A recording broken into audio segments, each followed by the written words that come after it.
नमस्कार।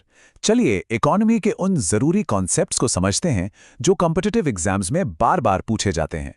हम इन्हें इस तरह से समझेंगे कि ये आसानी से याद हो जाएं और लंबे समय तक दिमाग में रहें। तो आज का हमारा सफर कुछ ऐसा रहेगा।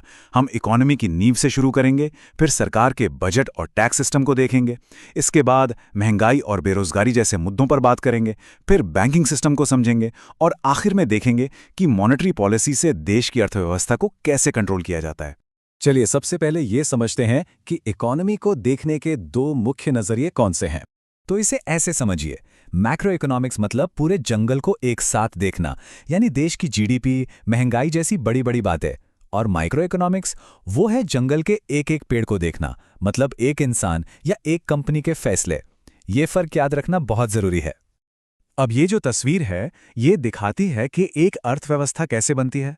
मतलब जमीन से कच्चा माल निकालने से लेकर बड़े बड़े फैसले लेने तक सब कुछ इसमें शामिल है। चलिए इसे थोड़ा और आसान करके समझते हैं। और यहीं पर एक बहुत दिलचस्प बात सामने आती है, खासकर विकासशील देशों में। देखिए, प्राइमरी सेक्टर यानी खेती किसानी में सबसे ज्यादा लोग काम करते हैं, लेकिन देश की कमाई यानी जीडीपी में इसका हिस्सा सबसे कम है। जबकि सर्विस सेक्टर, जिसमें कम लोग हैं, जीडीपी में सबसे ज्यादा योगदान देता है। चलिए अब आगे बढ़ते हैं और देखते हैं कि सरकार अपने पैसों का हिसाब किताब कैसे रखती है, यानी बजट कैसे बनाती है। इन दोनों में फर्क समझना बहुत जरूरी है।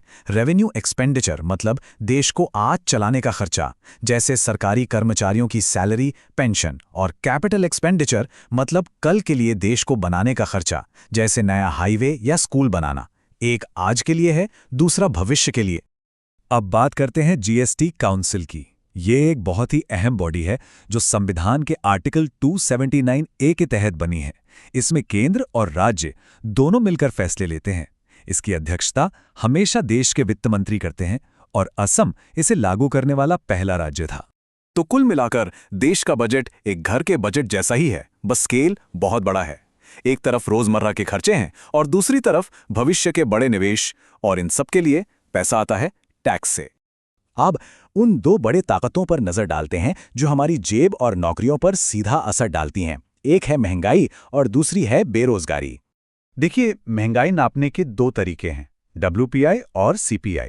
एग्जाम के लिए सबसे जरूरी बात यह है कि RBI अपनी पॉलिसी बनाने के लिए CPI का इस्तेमाल करता है, WPI का नहीं। क्यों? क्योंकि CPI हमें बताता है कि आम आदमी को चीजें किस दाम पर मिल रही हैं। ये इकोनॉमिक्स का एक क्लासिक कॉन्सेप्ट है, प्रच्छन्न बेरोजगारी या डिस्गाइज्ड अनएम्प्लॉयमेंट। इसे समझने के लिए एक बहुत अच्छा उदाहरण देखते हैं। सोचिए, एक खेत पे काम करने के लिए सिर्फ 5 लोगों की जरूरत है, लेकिन परिवार के 8 लोग उसी खेत में लगे हुए हैं।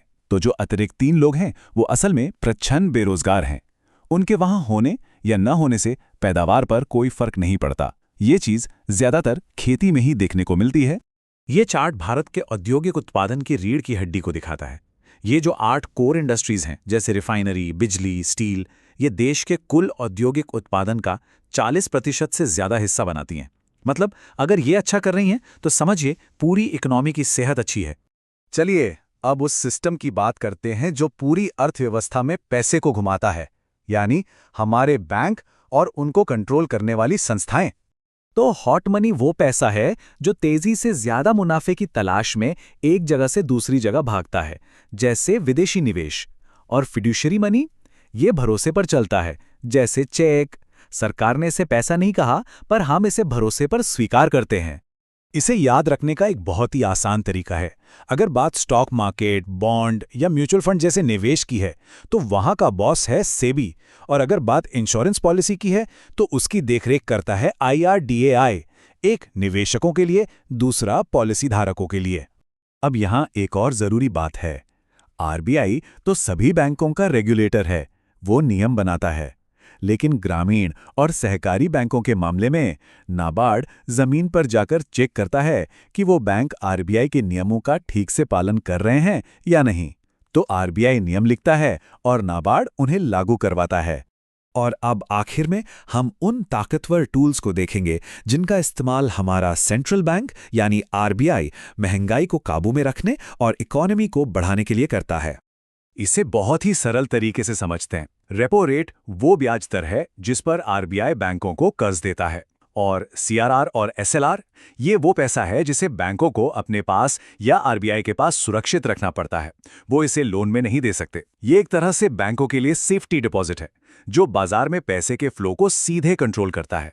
इकोनॉमिक्स की एक बहुत मशहूर थ्योरी है फिलिप्स कर्व। ये कहती है कि महंगाई और बेरोजगारी में उल्टा रिश्ता है।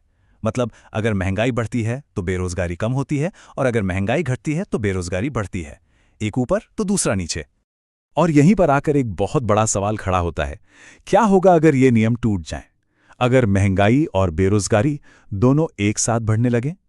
इस खतरनाक स्थिति को स्टैगफ्लेशन कहते हैं, और ये किसी भी अर्थव्यवस्था के लिए सबसे बुरे सपनों में से एक है।